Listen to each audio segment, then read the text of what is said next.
and just notice. Notice your breath. And if it's shallow, become intentional about slowing it down, about breathing more deeply.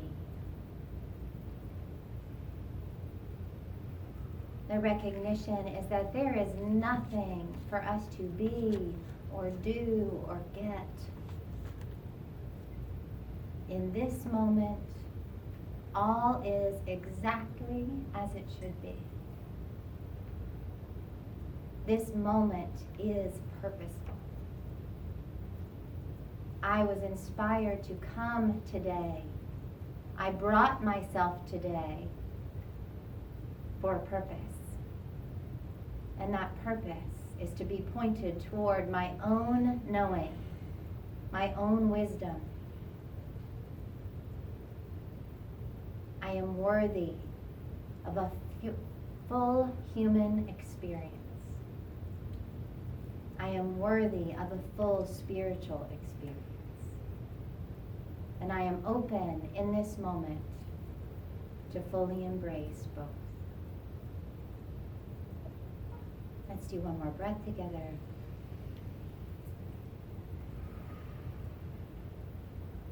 And as you are ready, you can open your eyes. Experiencing spirituality is what I'm talking about today. And I've shared this before, and as a reminder, and if it's hot in here, is it hot in here to anybody? Yeah, kind of. Does anybody, Jay, I know you'd love to knock it down. Right. You okay? Okay. If somebody wants to knock it down a minute, you can. Okay, here. All right. So, what was I talking about? Oh, experiencing spirituality.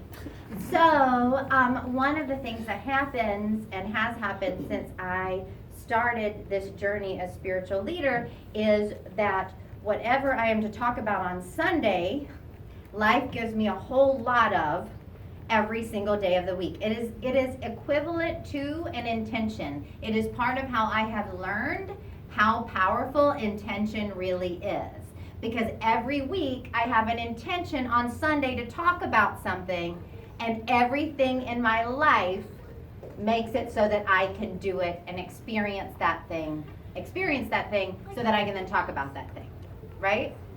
And I love to say this because, okay, so my second week ever, I was doing a Return to Love, Marianne Williamson's book, and the first chapter is titled Heaven. The whole week was lovely. Guess what the title of chapter 2 is? Hell. And I went, oh, I'm not doing this again. I'm going to be real intentional about what I'm talking about on Sundays. But it was purposeful. I did go through hell that week, and it was purposeful. It was a purposeful one. Okay, so it's experiencing spirituality. Here we go. Oh my gosh, this is so interesting. Can I tell you why? So this morning, I have these bullet points. And this morning, I was trying to figure out which order to put the bullet points in. And I was confused about which order to put the bullet points in. This wasn't even in the running for the first bullet point. This one wasn't even in the running. It was the other ones that were in the running. So now I know that life, my soul, has determined the first one. So let's see what the first bullet point has to say. It says, that is so funny. All of life. Well, yeah. No, this was originally my first one. Okay, sorry. All right. Back to center. I'm here. All of life, internal, emotional experience, as well as external experiences, are gateways to the discovery of the spiritual beings we are. I'm going to say that again. All of life experience, both internal and external, are gateways into the experience of the spiritual being we are. On Monday, I had an article deadline for Nature's Pathways. And I made it. Just want everybody to know that.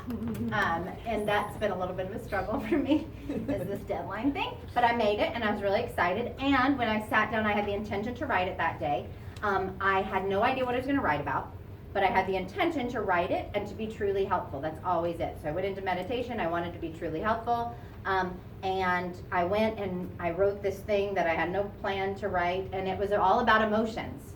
And it was about how, you know, you need to embrace your emotions and how that's the thing you need to do. And so I wrote this thing and I turned it in and I thought, great, that is awesome, I did it. And then later on, a little bit later on, I had a spiritual counseling session, and it was a really great experience, because at the beginning of this spiritual counseling session, the person that I was meeting with was in a difficult space. And by the end, the person had a shift. And so I got the beauty, the experience of being on purpose, of being, you know, a person that shows up as love, which is what my intention is. A person who be truly helpful. I only ever have 3 intentions. Here they are. 1 is to be truly helpful. 2 is to be love. And 3 is for the highest good. Every single time it's one of those 3. That's what I've noticed. I always have one of those intentions. I've since decided that I need a new one. The new one is have fun. I'm trying. I've made some friends responsible for that. I've said, okay, look, I want to be intentional about having fun, but I'm going to need for you to, you know, tell me to go have fun, because I'm not going to build it into the calendar, so somebody else needs to do it. So, okay, where was I? Intentional. Okay, so spiritual cast session went really well, written about emotions just earlier that morning. And I left and I was feeling so good. And remember, I don't know, for those of you that were here, I talked about last week, and the talk was You Are Your Future. And I had this huge new layer, new level of understanding that what I was doing that day, right then, in that spiritual counseling session with that person, that it was literally determined by who I had been showing up as 10 years before. Because I'd been doing that same thing, I just hadn't been called anything for it. I didn't have a title for it. Nobody was paying me for it. But I was treating every interaction as an interaction in which I could be truly helpful. So I had this awareness like, oh my gosh, wow, really, really, really, who I was then really is my future. And so it was great. And then I had this awareness that my friend Mary, who had let me help her navigate a very difficult and painful time in her life, who had called me and reached out, and I was basically on call to her for a couple of years, and my beautiful husband understood that and allowed it to be, and I'm so grateful to him for that too. I forgot to tell you, thank you for that. But I called her because I said, I just want to tell you thank you so much, because I realized that my helping you allowing me the honor of helping you navigate through that time was integral in getting me to this moment in my life. And then I also had this knowing that what I was doing right now in this moment of my life, there would be some future iteration where I would have that moment and go, oh my gosh, I'm here because of who I was that day. You know, so it was a beautiful thing, right? So I'm riding high. Things are going well. And incidentally, Nola's song started playing in my head, and I called Jen to make sure she knew it. I'd only ever heard Nola's song one time. It was very meaningful that this song I'd only heard once was playing in my head, and we'll talk about that later. So I'm riding high, feeling good, everything's going well, and then crash. I mean, crash. I went from feeling great to feeling not okay at all. Like a heaviness so deep and so hard. And the moment it started to happen, I could feel myself going, no, like Alice falling down the hole, like, no, I was up here, don't. And then I went, wait a minute, what did I just write hours ago? What did I just write hours ago to tell all of you what to do? I wrote that when we feel an emotion, our job is to feel it. That my job in that moment was not to escape the emotion, not to logic my way out of the emotion, not to go walk off the emotion. In that moment, I knew my job was to feel it. So I sat down and I opened myself up to this very painful, negative feeling that I had no idea where it came from or why it was here or how it came about, and I just sat there. And then I could feel that the feeling needed a voice. And that I needed it to say what it was here to say. Like, what is this? You know, what is it here to say? And so I wrote down, and what I wrote down was, I can't do life. I am not enough for life. So here's the thing. This is not a new realization for me. You guys have heard me talk about the Enneagram. I know that I am a type 5, the core fear of a type 5 on the Enneagram. This is how I found out about it. Listen, nothing's the Bible. I'm not telling you the Enneagram has all the answers. I don't believe anything has all the answers except for you. You have all the answers for you, and you'll be pointed to books that will lead you to those answers. But I know that I was pointed to the Enneagram because I needed to know things about my personality in order to identify my fears and experience the truth of who I am. Okay, so type 5, core fear, guess what it is? I'm not enough for life. I'll be overwhelmed by life. I can't handle life. I loved it because I was like, I knew I was a 5. I told y'all I was a 5. Because somebody said, my girlfriend Mary, she's like, you're a 2. I'm like, I'm not a 2. I'm a 5. I know I'm a 5. Anyway, and I am 5. I do have a 2 in my triad. Anyway, so, okay, so there's the core fear. But here's the deal. There was a fear underneath it. There was something underneath it and I didn't know about. And if you had told me before I wrote the words, before I got to it, if you had told me that I was about to realize this thing was true about me, I would have laughed at you. I would have said there is absolutely no way this thing is true about you. Here's the thing. Here was the thing. I am lonely. What? I am lonely? I have two little boys, one of whom has special needs. I have a husband, I have a job, I'm in school. I am not lonely. I'm an introvert. I know that doesn't make sense to you, but I am an introvert. I am inspired and on purpose in what I do here, but then I have to go be by myself so that I get energy and can recharge my battery. But I am alone came out, and it wasn't loneliness like I thought. It wasn't loneliness like I thought. The loneliness was, I first wrote, I am lonely. And I thought, what? And then underneath that, I wrote, I am all alone. And that was the heaviness.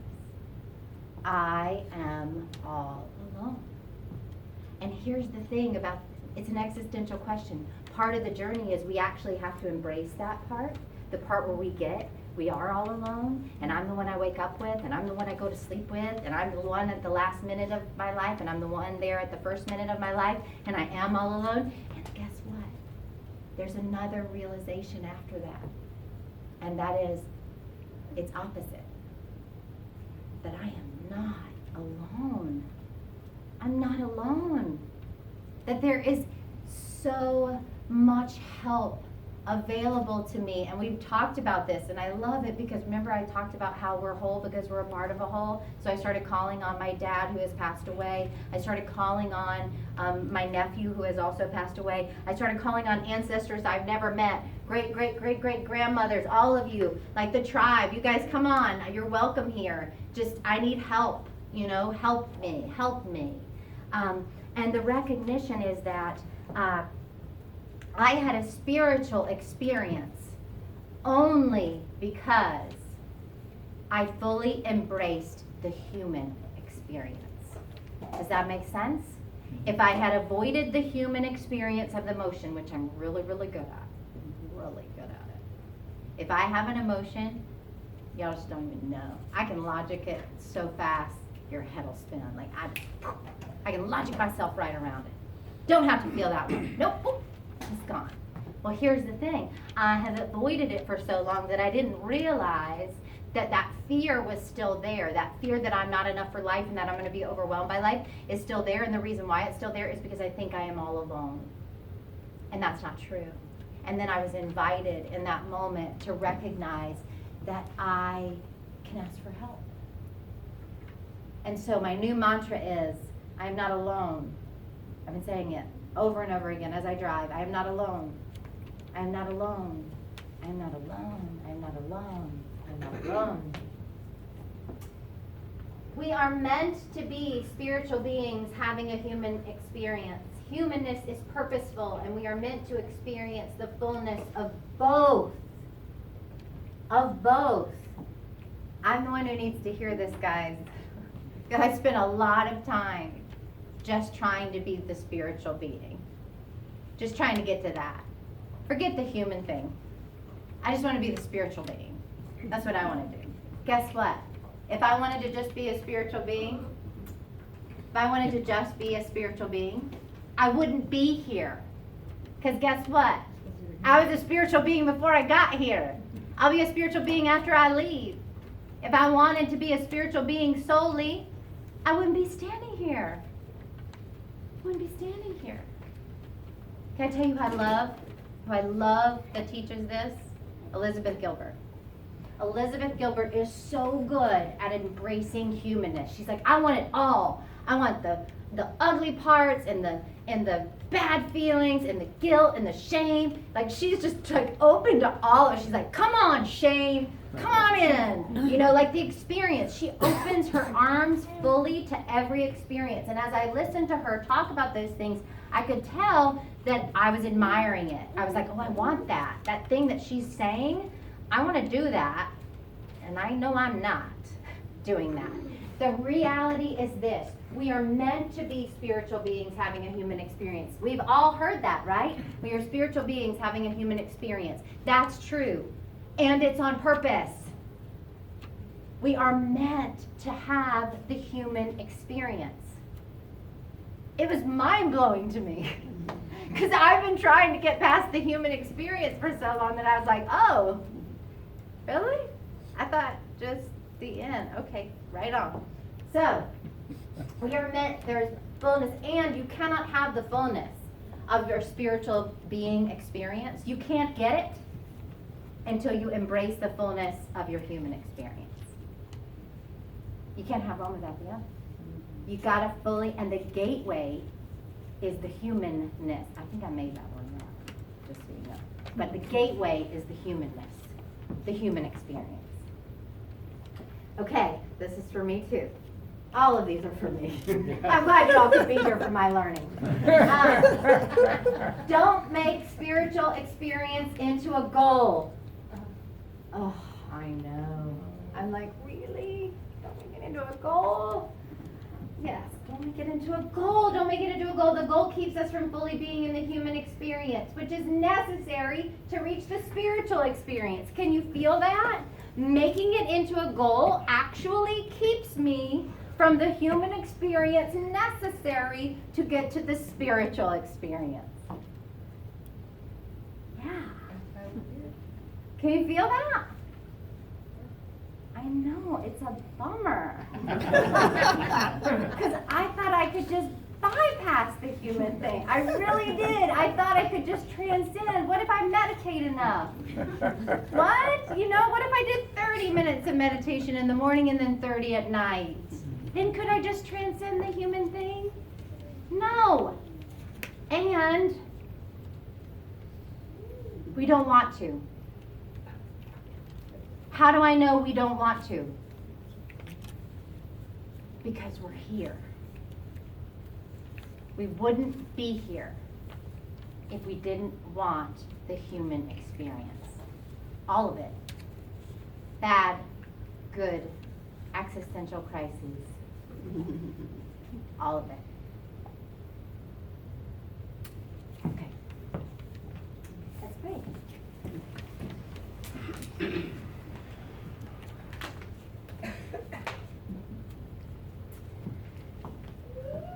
So I invite you to allow my words to be the words of your heart.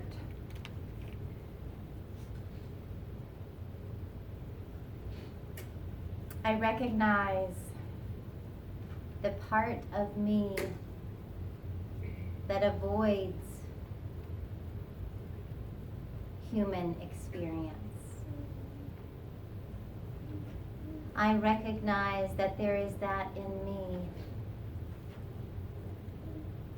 that would keep me from fully embracing my humanity.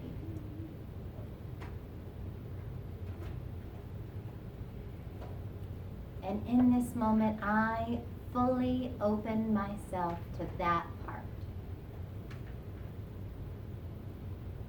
I accept that part of me. I accept the part of me that wants to keep me safe, that wants to keep me insulated, that has devoted itself to my not experiencing fear or anything bad. I look at that space in me and I love it. And I say it's okay. Thank you for trying.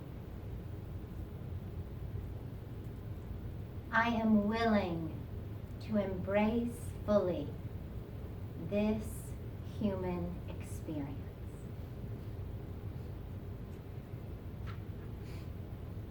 The internal experience, both negative and positive. I am willing to experience the external, both negative and positive. I am here to fully live.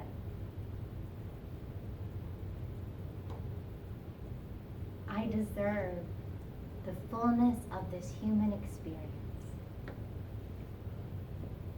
And it is my knowing that as I open up and embrace this experience, I will experience the spiritual being that I was before I got here and that I'll be after I go.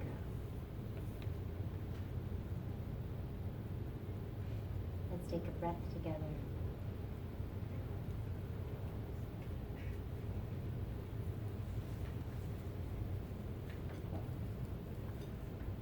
As you are ready, you can open your eyes.